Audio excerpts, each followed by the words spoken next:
কাউকে ব্লক করার আগে এই তিনটি কথা শেষ পর্যন্ত শুনে যান। অনেকে আছেন প্রিয় মানুষের সাথে একটু ঝগড়া হলে, কথা কাটাকাটি হলে তাকে ব্লক করে দেয়। তাই প্রিয় মানুষটাকে ব্লক করার আগে এই তিনটি কথা শেষ পর্যন্ত শুনে যান।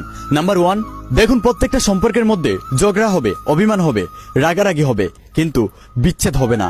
এই ব্লক জিনিসটা একটা সময় বিচ্ছেদে গিয়ে পৌঁছায়।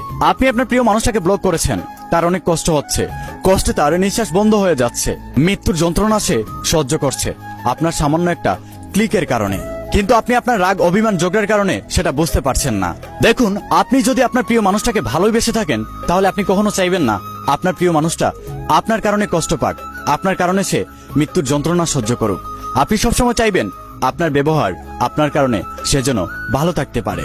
কিন্তু আপনি তাকে ব্লক করে কষ্ট দিচ্ছেন। তাই প্রিয় মানুষটাকে কখনো ব্লক করবেন না। নাম্বার 2, ব্লক অপশনটা তৈরি হয়েছে বেঈমান, প্রতারক, খারাপ মানুষদের জন্য। কিন্তু আপনার প্রিয় মানুষটা তো বেঈমান, প্রতারক, খারাপ মানুষ না। সে হচ্ছে আপনার প্রিয় মানুষ, সে আপনাকে ভালোবাসে। সে হয়তো না বুঝে আপনার সাথে ঝগড়া করে ফেলেছে, রাগ করে ফেলেছে, হয়তো একটা ভুল করেছে। আপনি তাকে ব্লক না করে বুঝান, কারণ একটা সম্পর্কের মধ্যে রাগ, অভিমান, ঝগড়া সবসময় হবে, কিন্তু কখনো বিচ্ছেদ হবে না যদি সেটা সত্যিকারের সম্পর্ক হয়। তাই প্রিয় মানুষটাকে কখনো ব্লক করবেন না, যতই রাগ, অভিমান, ঝগড়া হোক না কেন। নাম্বার 3, আমার এই কথাটা যারা কথায় কথায় প্রিয় মানুষটাকে ঝগড়া করে ব্লক করে তাদের উদ্দেশ্যে।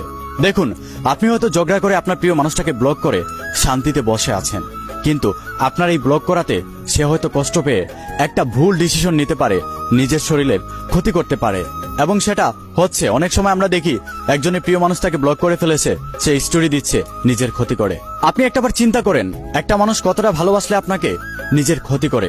তাই প্রিয় মানুষটাকে ব্লক করার আগে 100 বার ভেবে নিয়েন তাকে ব্লক করার পর আপনি তার কি অবস্থা হতে পারে।